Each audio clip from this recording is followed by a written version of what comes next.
O Homem Invisível, obra de H.G. Wells, parte 2. Quando a senhorita Hall levou-lhe a refeição, ele já estava tão absorto no trabalho, pingando pequenas gotas que tirava das garrafas para os tubos de ensaio, que nem a ouviu até que ela tivesse varrido o monte de palha e posto a bandeja sobre a mesa, talvez com um pouco mais de barulho, ao ver o estado em que estava o chão, todo coberto de palha. O estranho voltou ligeiramente a cabeça e logo desviou-a novamente. Porém, deu para que visse que tinha tirado os óculos. Estavam a seu lado, sobre a mesa, e ela teve a impressão de que suas órbitas eram extraordinariamente vazias. Logo recolocou os óculos e depois virou-se e confrontou-a. A estalajadeira estava prestes a reclamar da palha no chão, quando ele se adiantou, dizendo: "Gostaria que não entrasse sem bater", disse, no tom de exasperação exagerada que parecia uma de suas características. "Bati, mas pareceu-me", respondeu ela. "Talvez batesse, mas em minha pesquisa, uma pesquisa realmente muito urgente, necessária, a menor perturbação, o barulho de uma porta, tudo isso atrapalha. Tenho que lhe pedir, por favor." "Certamente, senhor, pode fechar a chave se quiser. O senhor sabe, a qualquer hora." "Uma ideia muito boa", disse o estranho. "Essa palha, senhor, se me permite observar toda essa bagunça, não o faça. Se a palha a incomoda, inclua na conta." E continuou a murmurar, dirigindo-se a ela palavras que poderiam parecer xingamentos. Estava tão esquisito, de pé, tão agressivo e enraivecido, garrafa em uma das mãos e tubo de ensaio na outra, que a senhorita Hall ficou meio amedrontada, mas era uma mulher decidida. "Nesse caso, senhor, gostaria de saber o que consideraria um xelim. Acrescente um xelim. De certo que um xelim é o bastante?" disse o homem estranho. "Está bem", concordou a senhorita Hall, apanhando a toalha e começando a desdobrá-la sobre a mesa. "Se isso lhe convém, naturalmente." Ele voltou-lhe as costas e sentou-se com a gola da casaca levantada na direção da mulher. Durante toda a tarde trabalhou com a porta trancada e, como afirmou a senhorita Hall, em silêncio a maior parte do tempo. Mas em uma ocasião houve uma pancada e o som de garrafas quebrando, como se a mesa tivesse levado um encontrão. O barulho de uma garrafa quebrada por ter sido violentamente atirada no chão e depois o ruído de passos rápidos pela sala. Temendo que tivesse acontecido alguma coisa, a senhorita Hall foi até a porta e escutou, sem se dar ao trabalho de bater. "Isso não pode continuar", resmungava o estranho, enfurecido. "Não pode continuar. 300 mil, 400 mil, aquela multidão imensa. Fui enganado. Posso levar a vida inteira. Paciência, realmente paciência. Tolo e mentiroso."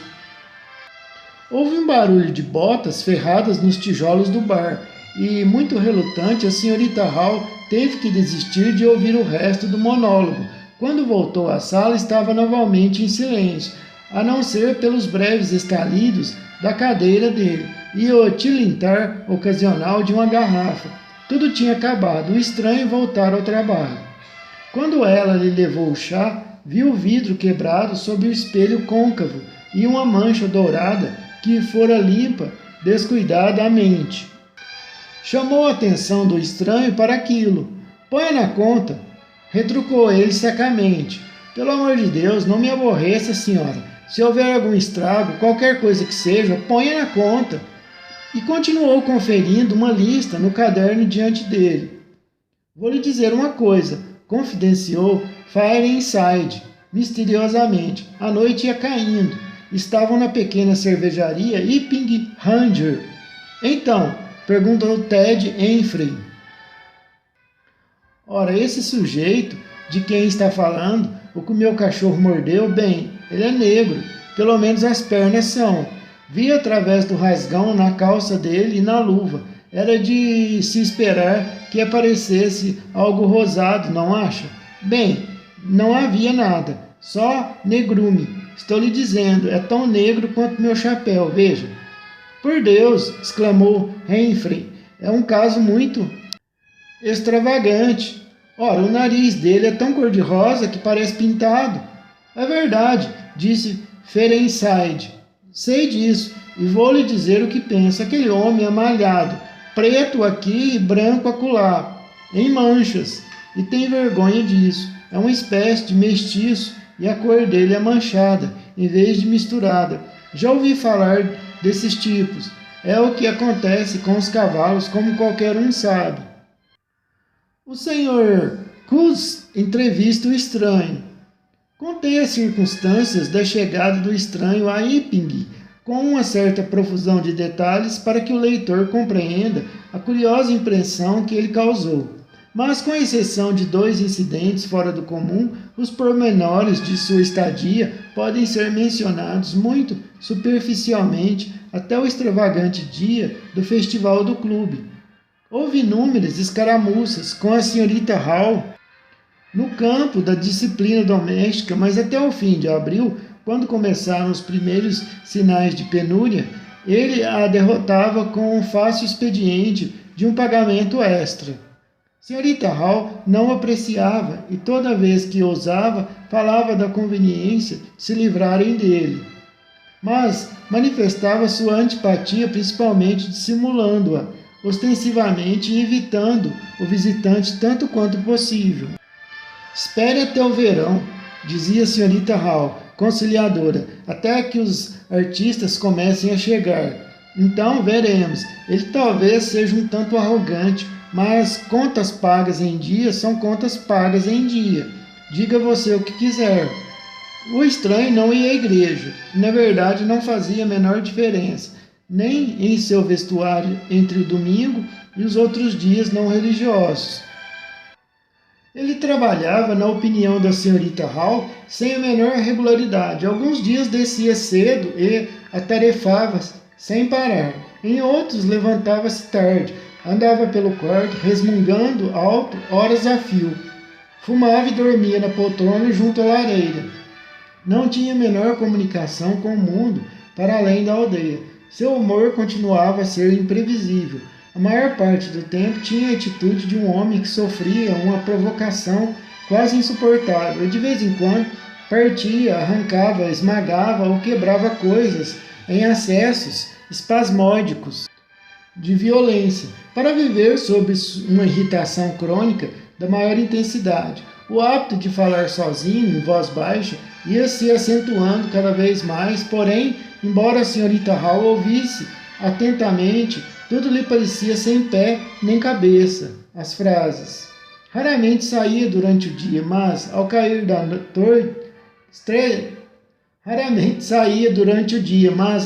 da tarde, tremendamente embuçado, quer o tempo estivesse frio ou não, fazia-o, escolhendo os caminhos mais desertos e sombreados por árvores ou encostas. Seus óculos enormes e horrível rosto, enfaixados sobre o toldo do chapéu, surgiam da escuridão repentina e desagradavelmente diante de um ou outro trabalhador a caminho da casa. E Ted Humphrey, tropeçando à saída do Schuyler Court, uma noite, às 9h30, assustou-se vergonhosamente com a cabeça do estranho, que parecia uma caveira. Estava caminhando de chapéu na mão, de repente, iluminada pela luz da porta aberta. As crianças que o viam à noite sonhavam com fantasmas, e era discutível se ele detestava os garotos mais do que estes o detestavam, ou o inverno, mas certamente havia uma aversão bem definida de ambos os lados. Era fatal que uma pessoa de aparência e comportamento tão incomuns se tornasse assunto frequente em uma aldeia como Iping. As opiniões estavam muito divididas quanto à sua ocupação. A senhorita Hall era suscetível nesse ponto. Quando interrogada, explicava cautelosamente, anunciando as sílabas com cuidado, como quem teme algum perigo oculto, que ela era ele, um pesquisador experimental. A senhorita Hall era suscetível nesse ponto. Quando interrogada, explicava cautelosamente, enunciando as sílabas com cuidado, como quem teme algum perigo oculto, que ele era um pesquisador experimental. Quando lhe perguntavam o que significava ser um pesquisador experimental, respondia com um toque de superioridade que a maioria das pessoas instruídas sabia. Então, explicava que descobria coisas. Seu hóspede sofrera um acidente, dizia, que havia temporariamente lhe arroxeado o rosto e as mãos, e como era sensível, evitava exibir publicamente os ferimentos. Longe dos ouvidos dela, havia a opinião geralmente aceita de que era um criminoso tentando fugir da justiça e enrolando-se de tal forma que se ocultaria completamente dos olhos da polícia. A ideia surgira da mente do Dr. A ideia surgira da mente do Sr. Ted Enfrey, mas não se sabia da ocorrência de nenhum crime de qualquer espécie cometido em meados ou no final de fevereiro. Elaborada na imaginação do Sr. Gould, o novo assistente da Escola Nacional, essa teoria apontava o estranho como um anarquista disfarçado que preparava explosivos e resolveu empreender operações de investigação, de acordo com sua disponibilidade de tempo.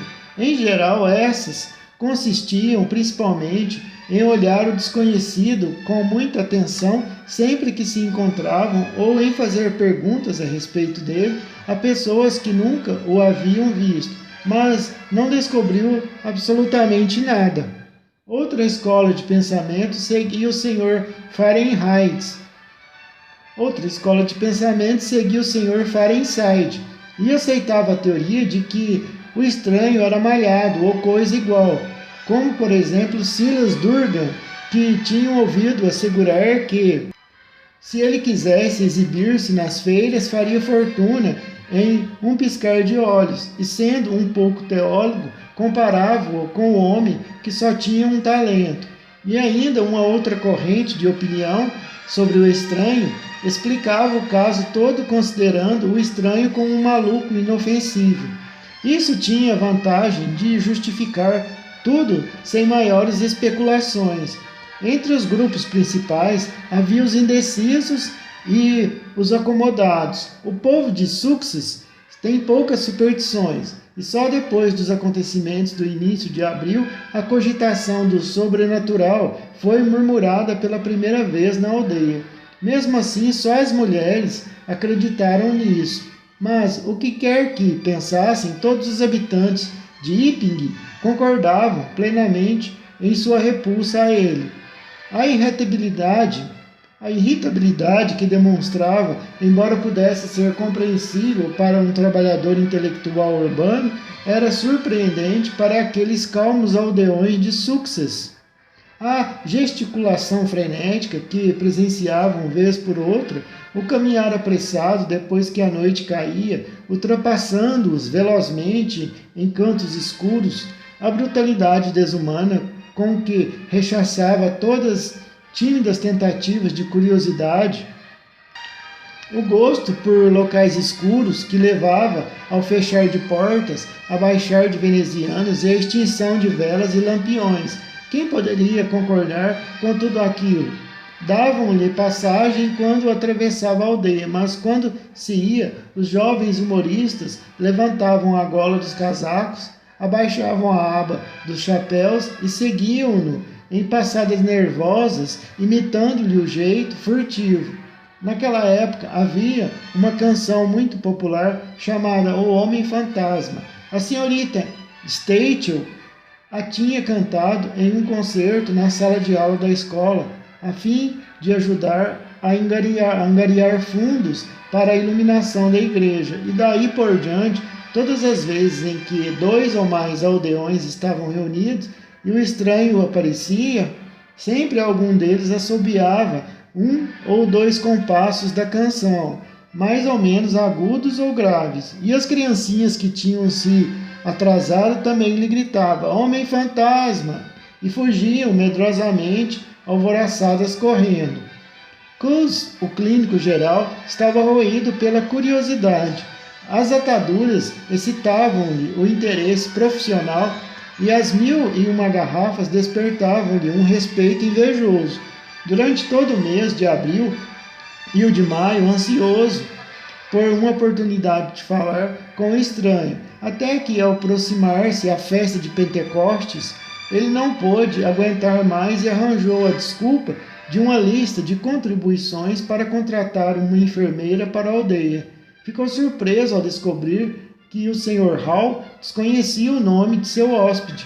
Ele deu um nome, disse a senhorita Hall, numa afirmativa completamente infundada, mas não ouvi direito. Achava que parecia uma idiotice não saber o nome do homem. O Sr. Cus bateu na porta da sala e entrou. De dentro veio uma imprecação perfeitamente audível. Perdoe minha intromissão. Desculpou-se e então a porta fechou-se e a senhorita Hall foi excluída do resto da conversa. Ouviu o murmúrio de vozes nos 10 minutos seguintes, um arrastar de pés, uma cadeira tirada para o lado, um riso curto, passos apressados até a porta, e o Sr. Cus apareceu, o rosto pálido, olhando fixamente para trás por cima do ombro. Deixou a porta aberta e, sem sequer relancear para ela, passou pelo corredor, desceu os degraus e seguiu-se o ruído de passos caminhando velozmente pela escada. Levava o chapéu na mão. Ela deixou-se ficar atrás da porta, olhando para a sala. Depois ouviu o estranho rindo baixinho e seus passos atravessaram o aposento. De onde estava não podia ver-lhe o rosto. A porta da sala bateu e tudo ficou em silêncio novamente. Cus foi direto à aldeia procurar Burting, o vigário. Estarei louco? Foi dizendo bruscamente ao entrar no pequeno escritório humilde. Tenho cara de maluco? O que aconteceu? Perguntou o vigário, pondo um peso sobre a folha solta de seu próximo sermão. O sujeito da estalagem, vigário. Bem, o que tem ele? Por favor, dê-me alguma coisa para beber, pediu Cus, sentando-se. Quando seus nervos se acalmarem, graças a um gole de café, a única bebida de que o vigário dispunha, contou-lhe a entrevista que acabara de ter.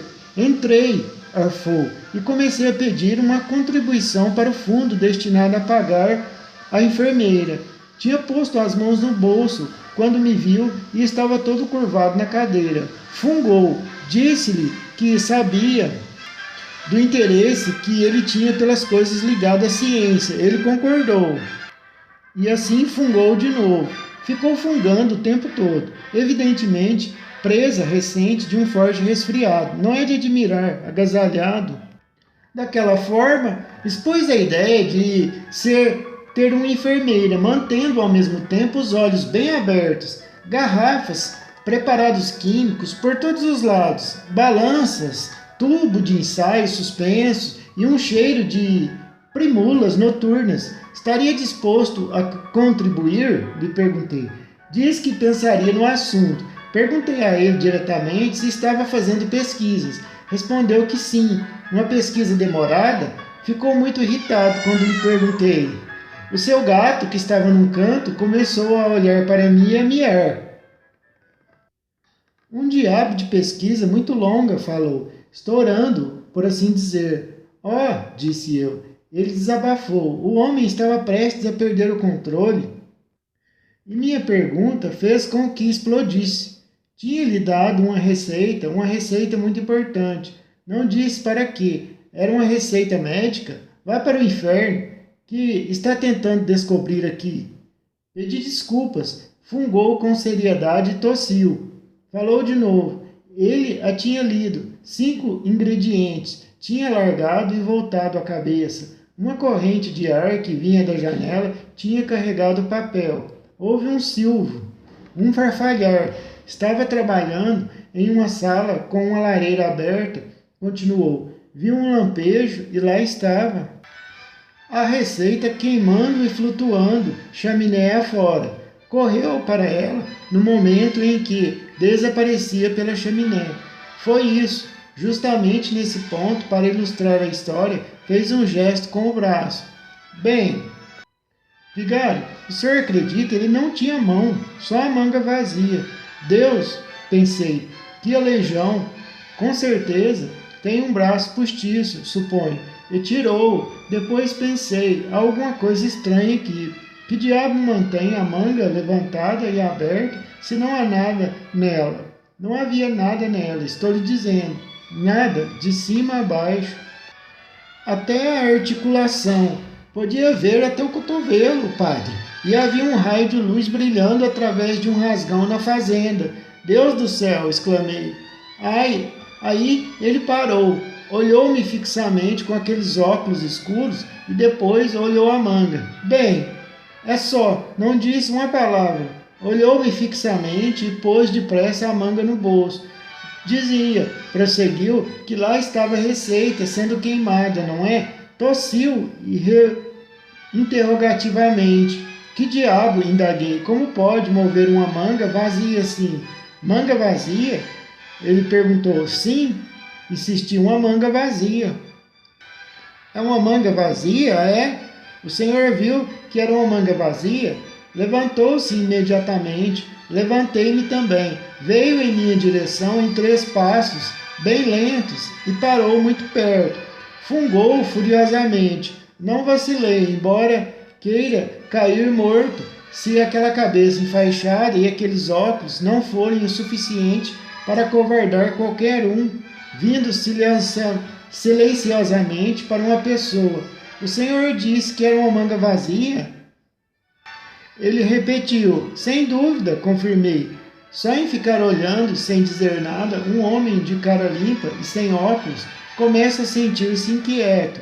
Então, muito calmamente, ele tirou a manga do bolso e levantou o braço para cima, para o meu lado, como se quisesse mostrá-lo de novo. E o fez muito, muito devagar. Olhei para aquilo, pareceu-me um século. Então, disse eu, pigarreando, não há nada aí, não tem um braço, é uma manga de camisa vazia. Tinha que dizer alguma coisa. Estava começando a ficar assustado, padre. Podia enxergar do começo ao fim. Ele estendeu-a diretamente para mim, lentamente, lentamente, assim mesmo, até que o punho ficou a centímetros do meu rosto. É esquisito ver uma manga vazia se aproximar do rosto da gente, o senhor entende? E então, bem, alguma coisa cujo contato era exatamente como o de um dedo e um polegar beliscou meu nariz, mas lá não tinha dedo e nem polegar. Buntig começou a rir, mas não havia nada ali, protestou Kuz. A voz se tornando aguda, quase um grito, ao dizer ali, o senhor pode rir, mas estou lhe dizendo. Fiquei tão apavorado que golpeei o punho dele com força, dei meia volta e fugi da sala. Deixei-o sozinho.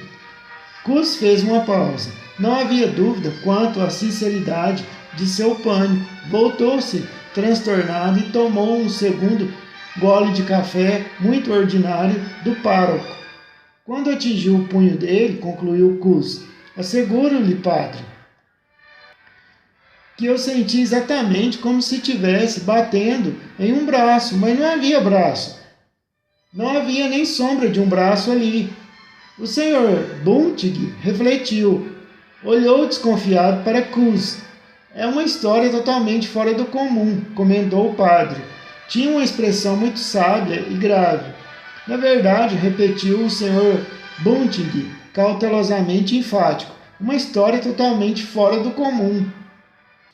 Porém, uma história verdadeira, disse o senhor Kuz. O roubo no presbitério. Os fatos do roubo na casa paroquial chegaram a nós principalmente através do pastor e de sua esposa. Aconteceu na madrugada da segunda-feira de Pentecostes, o dia dedicado às festividades do clube em Iping. Parece que a senhorita Bunting tinha acordado de repente no silêncio que precede o amanhecer, com a forte impressão de que a porta do quarto do casal havia sido aberta e fechada. A princípio não acordou o marido, mas sentou-se na cama atenta. Depois ouviu nitidamente o arrastar de pés descalços, saindo do quarto de vestir ao lado, andando pelo corredor até a escada. Tão logo teve certeza disso, acordou o esposo Buntig, fazendo o menor barulho possível.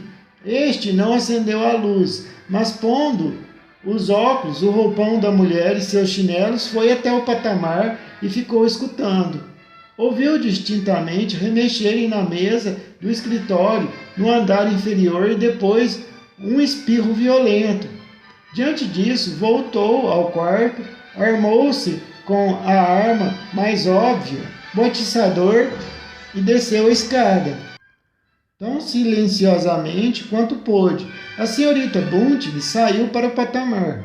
Eram cerca de 4 horas da madrugada e a escuridão fechada da noite se fora. Havia um leve reflexo de luz no vestíbulo, mas a porta do escritório estava escancarada para uma obscuridade impenetrável. Tudo continuava quieto e só se ouvia o ligeiro ranger dos degraus sob os passos do Sr. Bunting e os movimentos quase imperceptíveis no escritório. Então, alguma coisa estalou. A gaveta abriu-se e houve um farfalhar de papéis. Depois disso, uma imprecação. Um fósforo acendeu-se e inundou o escritório com sua luz amarelada. O Sr. Bunting, já no vestíbulo, viu através de uma fresta da porta a escrivaninha com a gaveta aberta e uma vela ardendo sobre a mesa. Mas não conseguia ver o ladrão. Por mais que se esforçasse, não via nada. Ficou parado ali sem saber o que fazer, e a senhorita Bunting, pálida e hesitante, pensando que a casa tinha sido invadida por um espírito, desceu lentamente a escada para juntar-se a ele. Só uma coisa mantinha a coragem do Sr. Bunting, a certeza de que aquele ladrão era um morador da aldeia. Ouviram o tilintar de dinheiro e compreenderam que o ladrão tinha encontrado a reserva doméstica de ouro, 2 libras e 10, tudo em meios soberanos. A este, com o Sr. Bunting, animou-se a tomar uma atitude drástica. Segurando o atiçador com firmeza, precipitou-se para o cômodo, seguido de perto pela esposa. «Renda-se!» gritou o padre ferozmente e parou, surpreso. A sala estava completamente vazia. Entrando, a impressão do casal de que tinham naquele exato momento ouvido alguém mover-se na sala transformou-se em certeza.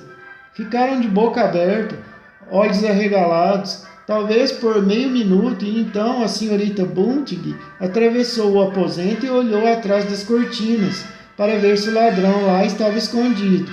Enquanto o Sr. Bunting, levado por um impulso semelhante, olhava embaixo da mesa. A senhorita Bunting descerrou as cortinas e o Sr. Bunting olhou pela chaminé, experimentando-a com o atiçador. Aí a senhorita Bunting examinou a cesta de papéis e o Sr. Bunting abriu a tampa do depósito de carvão e detiveram-se, olhando um para o outro interrogativamente, perguntando onde estaria o meliante. «Poderia jurar?» começou a senhorita Bunting. «A vela!» exclamou o Sr. Bunting. «Quem acendeu a vela?» «A gaveta!» secundou a senhorita Bunting. «E o dinheiro sumiu!» Apressadamente foi até a porta. Foi a coisa mais estranha. Ouviram um espirro alto no corredor. Saíram correndo e no mesmo instante a porta da cozinha bateu com estrondo.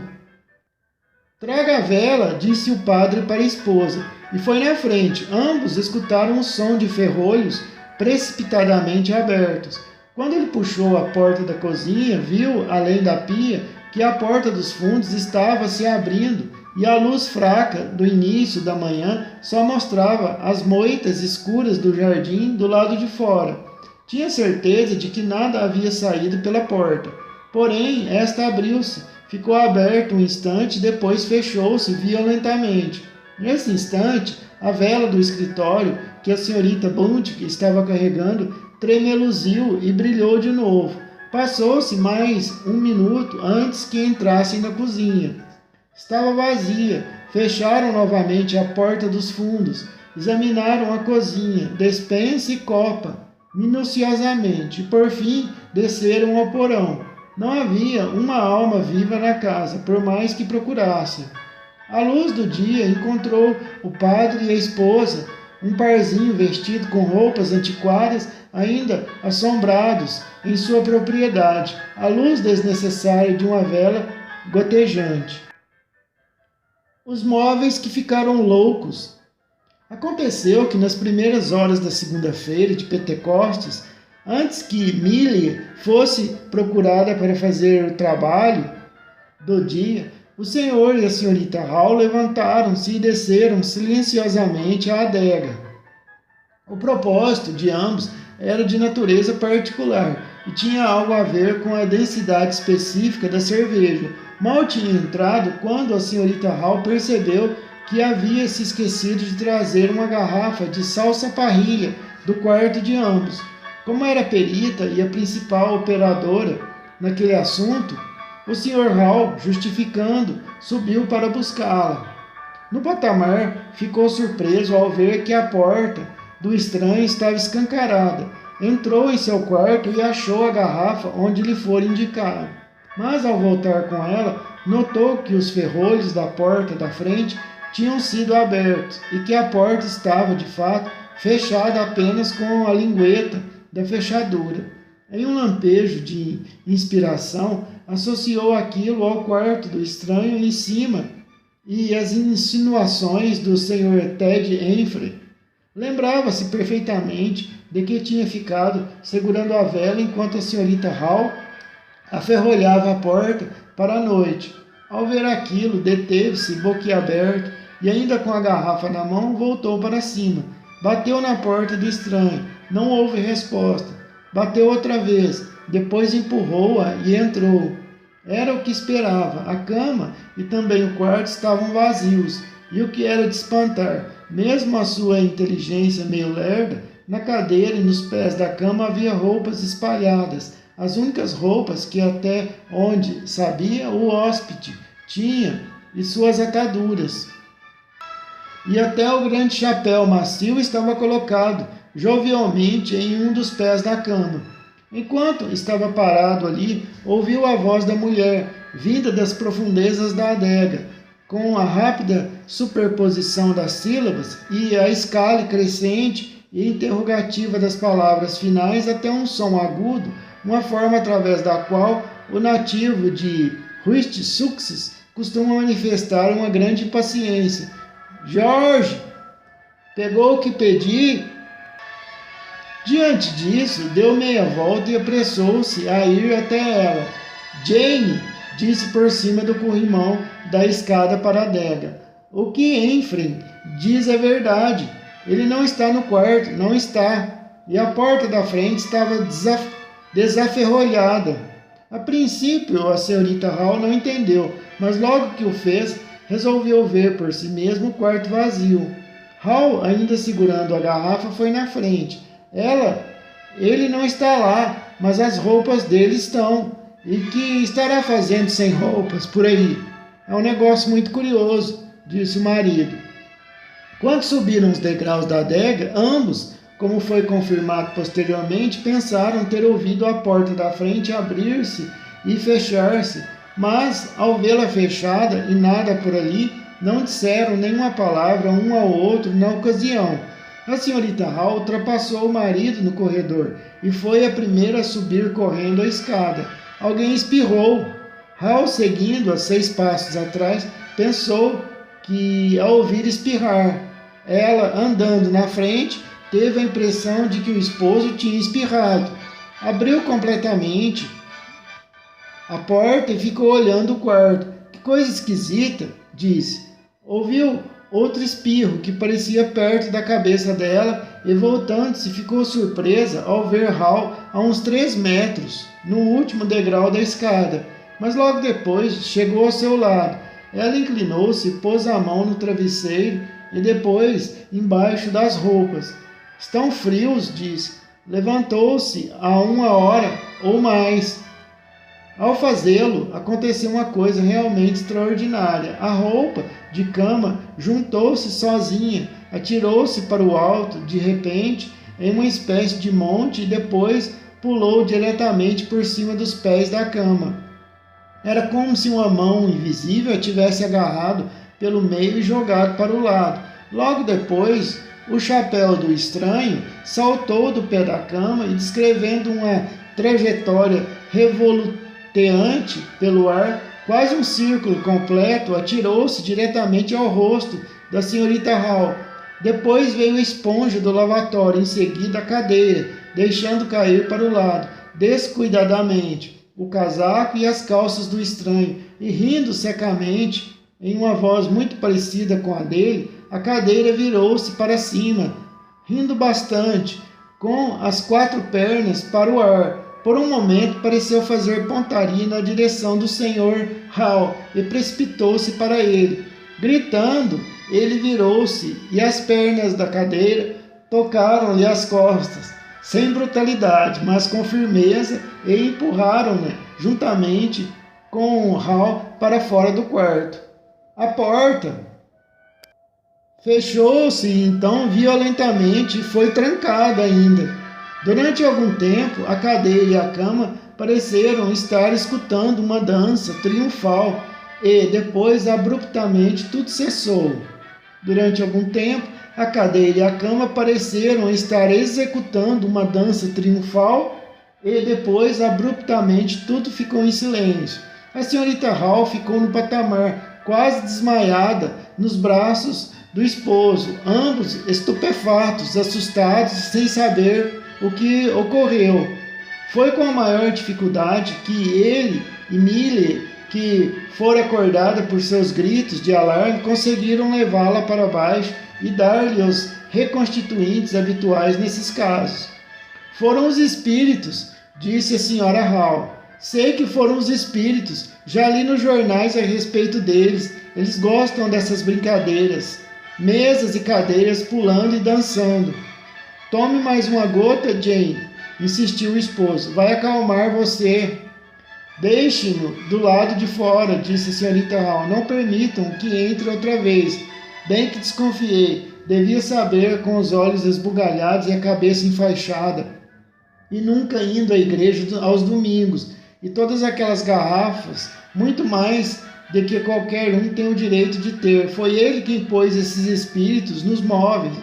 Meus móveis antigos tão bons. Era naquela cadeira que minha mãe costumava sentar-se quando eu era pequena. Pensar que pôde erguer-se sozinha e ir contra você. Hall. Só mais uma gota, Jane, disse o esposo. Seus nervos estão em frangalhos. O casal mandou Millie do outro lado da rua, à luz dourada das 5 da manhã, para acordar o Sr. Sandy Widgers, o ferreiro, que transmitisse os cumprimentos do Sr. Hall e dissesse que os móveis no segundo andar estavam procedendo como loucos. Poderia o Sr. Rangers ir até lá? Era um homem bem informado, o Sr. Rangers, e fértil em recursos. Este considerou o caso com muita seriedade. Quero ir para o inferno se isso não é feitiçaria, foi a opinião do Sr. St. Rangers. É preciso ter ferraduras para um espírito assim. Ele foi muito preocupado. Queriam dar-lhe a precedência na subida até o quarto, mas não parecia ter nenhuma pressa. Preferiu conversar no corredor. O ajudante de Rooster, do outro lado da rua, começou a retirar os anteparos da vitrine da tabacaria. Chamaram-no para participar também da discussão. Naturalmente, o Sr. Rooster seguiu logo depois. O gênio anglo-saxão para o parlamentarismo reafirmou-se. Houve muitos debates, mas nenhuma ação decisiva. Primeiro, vamos aos fatos, insistiu o Sr. Sandy Rangers. Precisamos estar seguros de que agiremos com toda a razão ao arrombar aquela porta. Uma porta não arrombada é sempre passível de ser arrombada, mas não se pode desarrombar uma porta que já tenha sido arrombada. E de repente, fantasticamente, a porta do quarto de cima abriu-se sozinha, e ao olharem para o alto, todos assombrados, viram a figura embuçada do estranho descendo as escadas, fitando-os mais sombrio e carrancudo do que nunca através daqueles seus enormes e absurdos olhos de vidro azul. Descia rigidamente, devagar, bem devagar, com o olhar fixo. Assim caminhou pelo corredor e depois parou. Vejam ali, apontou, e os olhos de todos seguiram a direção indicada pelo dedo enluvado e viram a garrafa de salsa-parrilha junto à porta da adega. Então entrou na sala e bruscamente, rapidamente, violentamente, bateu-lhes com a porta na cara. Ninguém disse uma palavra sequer, até que o eco da porta batida tivesse se dissipado. Todos entreolharam-se. Ora, se isso não é o máximo, exclamou o Sr. Rangers, sem mencionar mais nada. Ficou de olhos arregalados, olhando para todos.